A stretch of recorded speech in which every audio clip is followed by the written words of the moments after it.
আসসালামু আলাইকুম। সুপ্রিয় দর্শক, আপনারা কেমন আছেন? আলহামদুলিল্লাহ আমি ভালো আছি। আমি আশা করি আপনারা সকলেই ভালো আছেন। আজকে আমি ঘর ঘরে রাখা কিছু চিকেন, যেটা রান্নার জন্য রাখা হয়, সেই চিকেন দিয়ে আমি চিকেন পাকোড়ার মতো করে কিছু চিকেন ফ্রাই করব। এর জন্য আমি যা নিব তা আমি এখন দেখাই দিচ্ছি। হাফ চা চামচের কম লবণ। লবণের পরিমাণ কম দিলাম কারণ হচ্ছে সয়া সস দিব।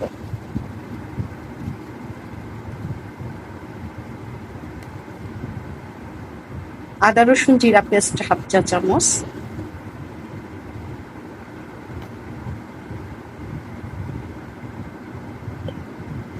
মরিচের গুঁড়া হাফ চা চামচ,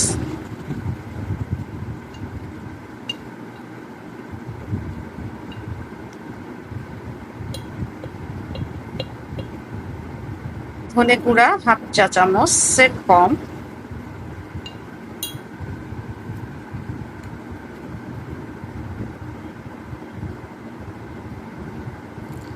ভিনেগার এক চা চামচ,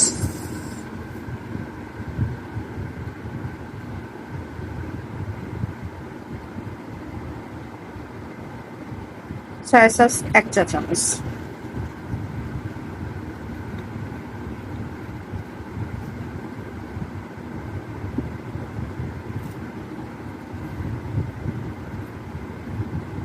গোলমরিচের গুঁড়া হাফ চা চামচ, হাফ চা চামচ, টমেটো সস এক চা চামচ,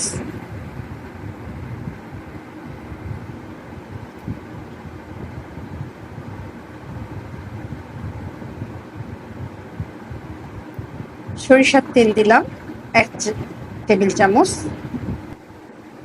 মশলাগুলো মিক্সড করে আমি 1 ঘন্টার জন্য রেস্টে রেখে দিব। আর সুন্দরভাবে মিক্সড করতে হবে যেন প্রতিটা মাংসের ভেতরে মশলাগুলো যায়। ঘুরাই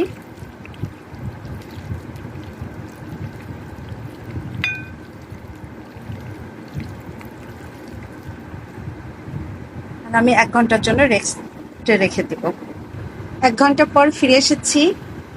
1 টেবিল চামচ কর্নফ্লাওয়ার আর 1 টেবিল চামচ সাধারণ আটা, বাজারে কিনতে পাওয়া যায়, সেই আটা মিক্সড করব। এখন মাংসগুলো ঘুরিয়ে ওটা করব, কোট করব। প্রতিটা মাংসের এতে গায়ে এটা লাগে।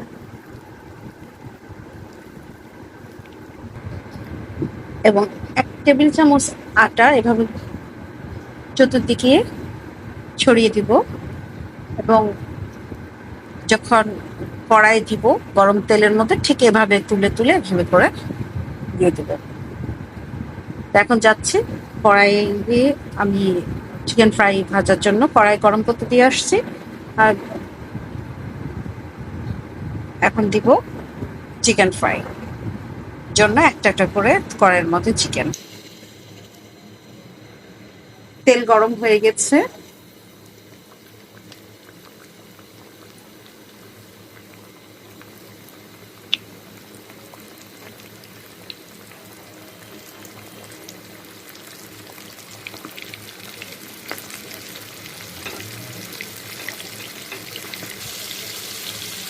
এভাবে আমি 3 মিনিট রাখবো।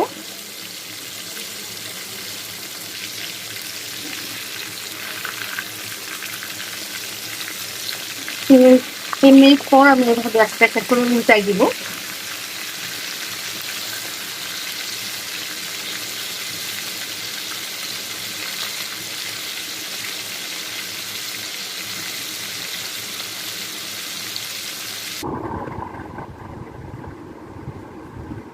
আমার চিকেন ফ্রাই করা হয়ে গেছে, কমপ্লিট। যাক, আলহামদুলিল্লাহ সুন্দরভাবে কমপ্লিট করতে পেরেছি। আমার এই রেসিপি দেখে আপনারা করে খেয়ে বলবেন কেমন হয়েছে, কেমন টেস্ট হয়েছে। আজকে এই পর্যন্তই। তবে হ্যাঁ, আরেকটা কথা বলে যাই, এটা কিন্তু বাচ্চা ভুলানো, চিকেন ফ্রাই। ভালো থাকবেন। আসসালামু আলাইকুম।